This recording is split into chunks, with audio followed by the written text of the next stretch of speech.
Bienvenue dans cette nouvelle édition du QG Weekend. Au sommaire, le Parlement algérien en plein examen du plan d'action du gouvernement.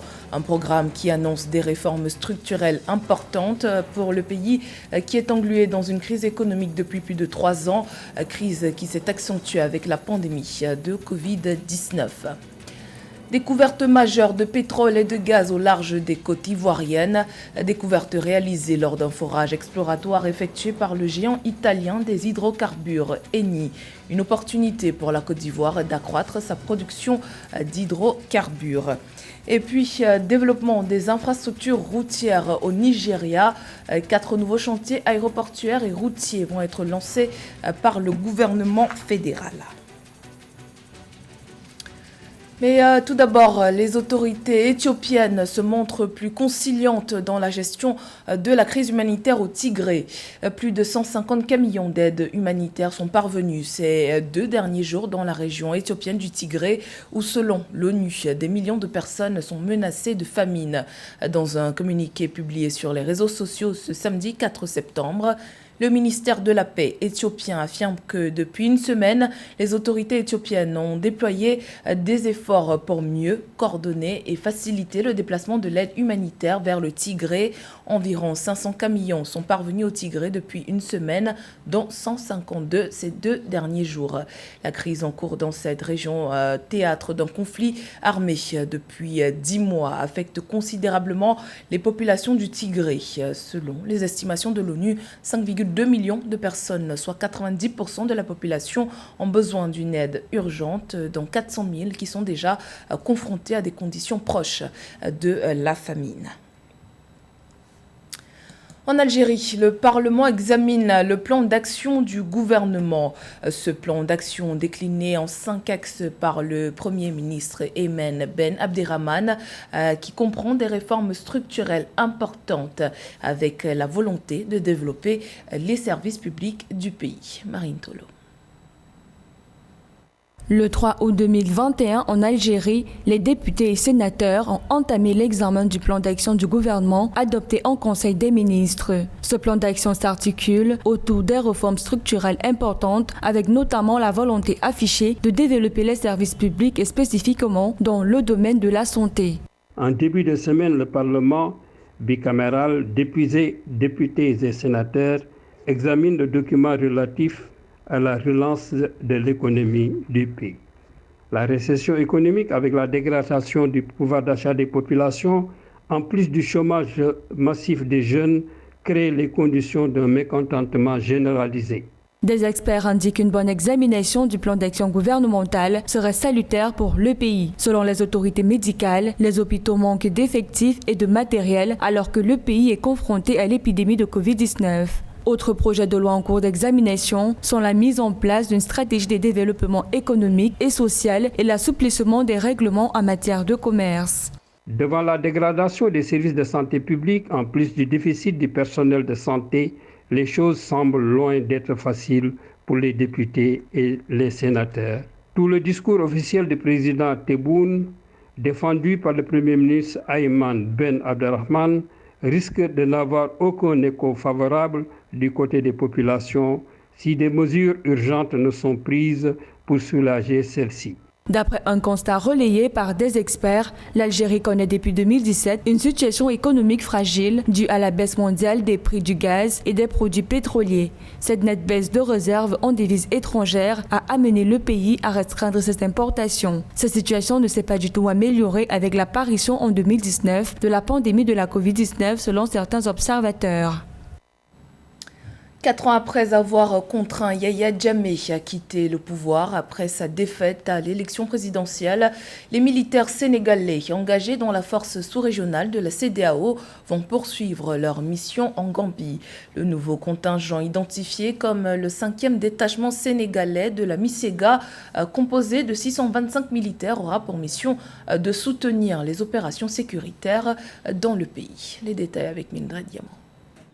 625 militaires dont 12 femmes ont rejoint la Gambie dans le cadre d'une mission de la Communauté économique des États de l'Afrique de l'Ouest, CEDEAO.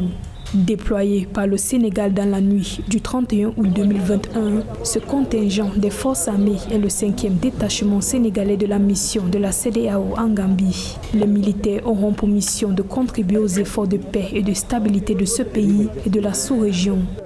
La contribution de l'armée sénégalaise à cette mission sous-régionale perpétue notre tradition d'accompagner la recherche de la paix et de la stabilité à travers les organisations sous-régionales, régionales et internationales. Elle contribue à la recherche de la stabilité dans un pays frère et frontalier dont la marche vers la démocratisation et le développement socio-économique constitue pour nous un enjeu stratégique majeur. Ce déploiement intervient au moment où la présidentielle du 4 décembre 2021 s'annonce tendue en Gambie. Rappelons que la CEDEAO a commencé son intervention en Gambie depuis 2017 lorsque l'ex-président Yahya Jammeh a refusé de quitter le pouvoir après avoir perdu l'élection de décembre 2016. En 2018, le contingent de la mission de la CEDEAO en Gambie a été doublé. Son mandat a plusieurs fois été prolongé.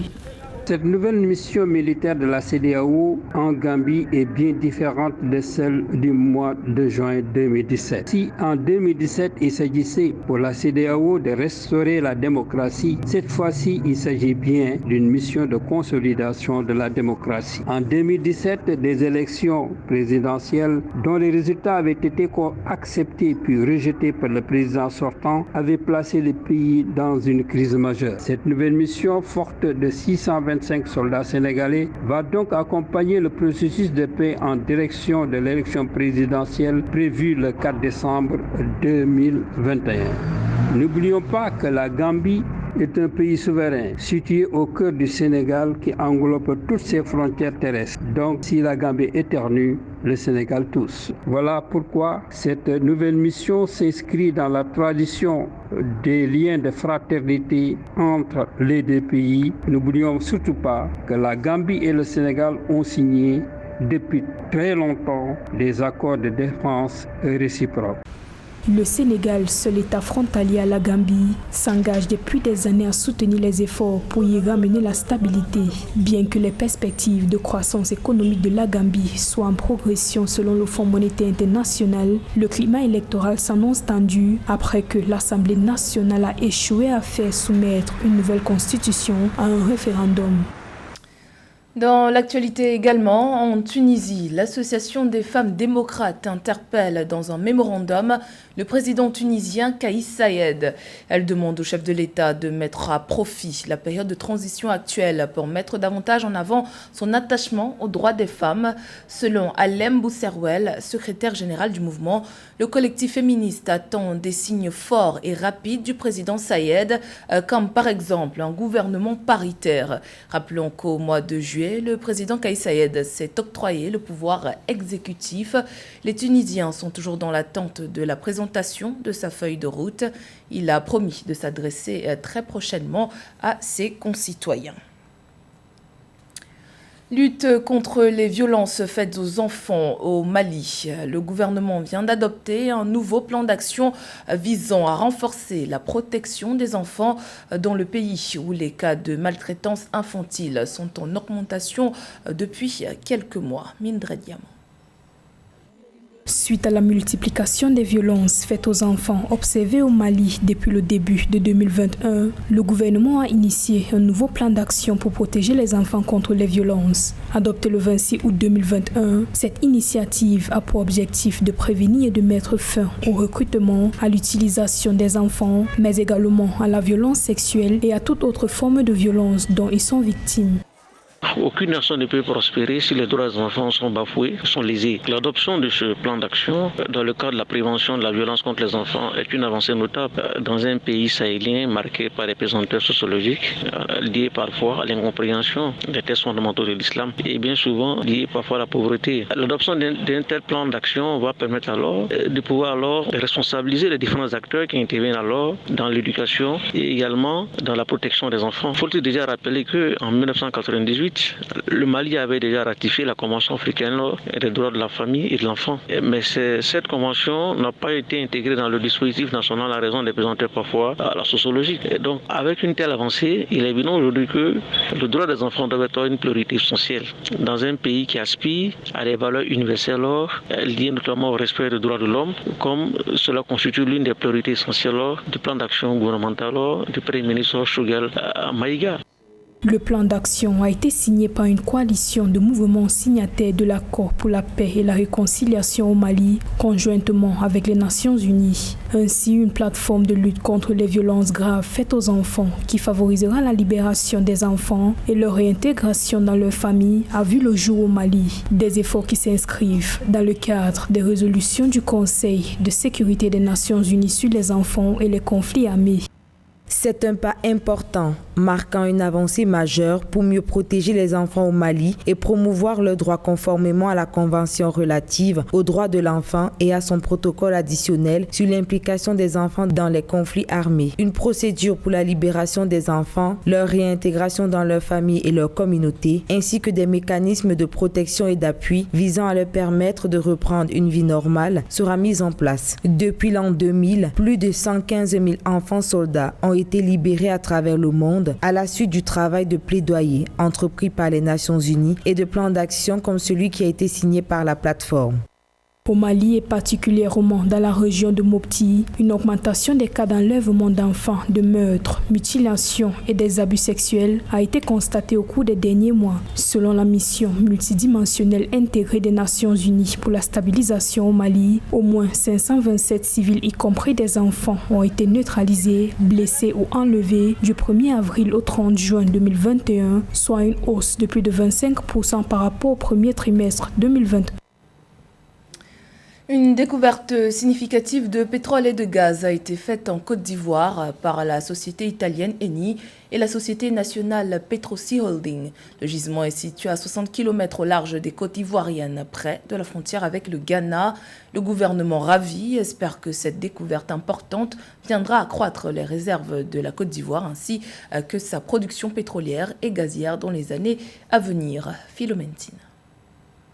1,5 à 2 milliards de barils de pétrole brut et environ 1800 à 2400 milliards de pieds cubes de gaz. C'est le potentiel énorme de pétrole brut et de gaz naturel associé découvert dans un gisement offshore dans le bassin sédimentaire de la Côte d'Ivoire. La découverte majeure de pétrole et de gaz a été faite par la société italienne Eni dans le bloc CI 101 en eau profonde. Inéluctablement, la Côte d'Ivoire gagne de prime abord en accroissement de son potentiel énergétique. Dans une logique de partenariat gagnant-gagnant, les retombées financières et économiques vont de soi pour davantage booster la croissance nationale et la prospérité pour les populations. Pour se conformer aux directives de la transition énergétique auxquelles la Côte d'Ivoire adhère résolument déjà, nous savons qu'il ne s'agit plus d'utiliser le pétrole comme avant. Il faut innover. L'enjeu principal qui concerne les pays pétroliers d'Afrique est la maximisation de leurs ressources pétrolières pour le développement et le bien-être de la population.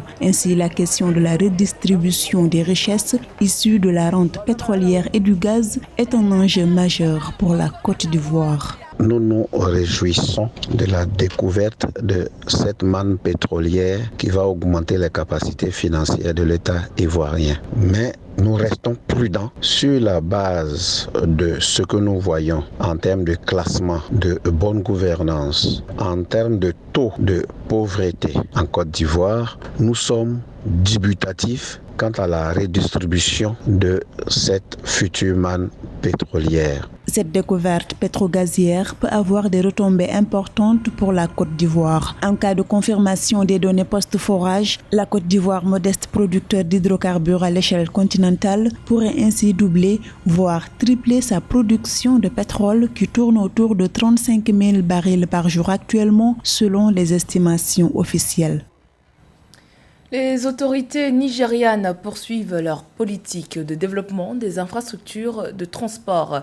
Le gouvernement fédéral vient d'approuver le décaissement de 206 millions de dollars pour 4 chantiers aéroportuaires et routiers. Il faut dire que les enjeux liés au transport au Nigeria présentent de nouveaux défis à mesure que la population augmente. Mindre Diamant. 206 millions de dollars pour 4 chantiers aéroportuaires et routiers au Nigeria, décaissés par le gouvernement nigérian le 1er septembre 2021. Ce financement est destiné principalement à la construction d'infrastructures aéroportuaires et routières dans le pays. Je pense que ce sera un peu une goutte d'eau dans la mer, si on veut seulement compter sur ces 206 millions de dollars en l'état actuel pour essayer d'équilibrer, ma foi, la croissance démographique et la croissance de la géographie du transport et de la géographie urbaine. La géographie spatiale a un lien avec la géographie du transport et donc ça relance un peu la problématique des politiques publiques pour le développement des infrastructures physiques au Nigeria. Vous savez, les plateformes aéroportuaires, les plateformes routières et les plateformes ferroviaires nécessitent des financements colossaux pour pouvoir les développer. Le Nigeria aujourd'hui c'est un État-continent et en tant qu'État-continent il faut avaler des milliers de kilomètres de l'Est à l'Ouest, du Nord au Sud et avec près de 177 millions d'habitants aujourd'hui. Ces habitants ont besoin de se mouvoir pour développer la géographie spatiale. De ce financement, 5 milliards de naira sont destinés au projet de modernisation d'aéroports. Cette part du financement servira à la réalisation des travaux de génie civil dans les aéroports de Lagos, Abuja, Kano et Katsina. L'aéroport de Lagos connaîtra quant à lui des travaux d'agrandissement de l'aérogare du terminal domestique pour un coût de 2,8 milliards de naira. Le parking avion subira également des travaux d'extension estimés à 1,98 milliards de naira. Les ouvrages envisagés dans les autres aéroports concernent l'extension de l'aire de trafic dédiée aux vols domestiques sur la plateforme d'Abuja qui nécessitera 796 millions de naira ainsi que celui de l'aéroport de Kano dans le nord du pays estimé à 1 milliard de naira. Pour les travaux similaires à l'aéroport de Katsina, une enveloppe de 527 millions de naira a été allouée. En ce qui concerne le projet routier, la route Odukpani-Ituike-Ekpene qui relie l'état de Cross River à celui d'Akwa Ibom sera converti en double voie de 26 km. Les travaux qui dureront 16 mois seront financés à hauteur de 79,5 millions de naira. Le projet va améliorer le système de transport du Nigeria pour faire face à la croissance démographique. C'était le journal de la rédaction. Merci pour votre fidélité. Dans un instant, une nouvelle édition de l'actualité sur Africa 24.